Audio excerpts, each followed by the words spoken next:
السلام علیکم ملګرو، څنګه ټیک ټاک؟ امید لرم چې ټول به روغ جوړ او ښه برابر یې. ډېره موده پس چې دی نو حاضر شو په سکرین باندې. څه مسلې داسې وې چې د هغې له وجې په سکرین باندې رانلو، نو امید لرم چې ټول به روغ جوړ او ښه برابر یې. نن موږ تاسو له یو داسې غزل راوړی دی انشاءالله چې ستاسو به ډېر زیات خوښ شي او خوندونه به ترېنه واخلئ، مزې به ترې واخلئ. صحیح ده.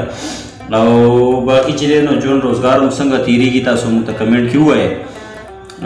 په غزل باندې شروع کوو. ډېر ښکلی غزل دی او چې د چا هم خوښ شو نو هغه موږ ته کمنټ کې ووایئ چې غزل څنګه و او مخکې لازمي شیر کړئ او زموږ چینل ته سبسکرایب کړئ. ورسره د بیل آیکن ووهئ چې مزید دغه شان ښایسته ښایسته ویډیوګانې تاسو ته موږ جوړو او راولو. صحیح ده. نو غزل دی چې دا چې غوټه نیمه شپه شوه، هسې فکر ورته یوړمه. دا چې غوټه نیمه شپه شوه، هسې فکر ورته یوړمه. مرورا شوه خفه شوه، هسې فکر ورته یوړمه. او د وصال پشپ دیدن لا زه تر چې ورله لاړم. د وصال پشپ دیدن لا زه تر چې ورله لاړم. او راته بله ډیوه مړه شوه، هسې فکر ورته یوړم. راته بله ډیوه مړه شوه، هسې فکر ورته یوړم. او مرورا شوه خفه شوه، هسې فکر ورته یوړم.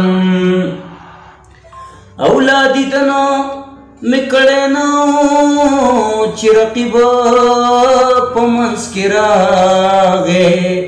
لادي دنو مې کړی نو چې رقیب په منځ کې راغی. او په نخره مې روجه شوه، هسې فکر ورته یوړم. په نخره مې روجه شوه، هسې فکر ورته یوړم. مرورا شوه خفه شوه، هسې فکر ورته یوړم. او د ځوانۍ عمر یې ټوله د رقیب په خوا کې تېر کو. او د ځوانۍ عمر یې ټوله د رقیب په خوا کې تېر کو. چې زړه شوه را خوږه شوه، هسې فکر ورته یوړم. چې زړه شوه را خوږه شوه، هسې فکر ورته یوړم.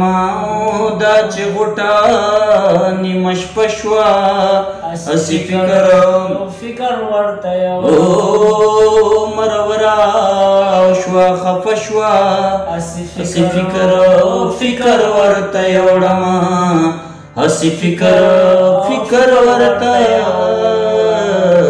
یوړم.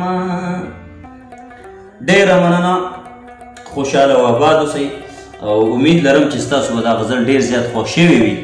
نو اواز هم ډېر زیات ناست و، ډېره موده پس هم راځو که نه، خو بیا هم تاسو موږ ته په کمنټ کې ووایئ چې اواز څنګه و، غزل څنګه و. او که ستاسو دا غزل خوښ شوی نو مخکې شیر کړئ، چینل سره لازمي سبسکرایب کړئ.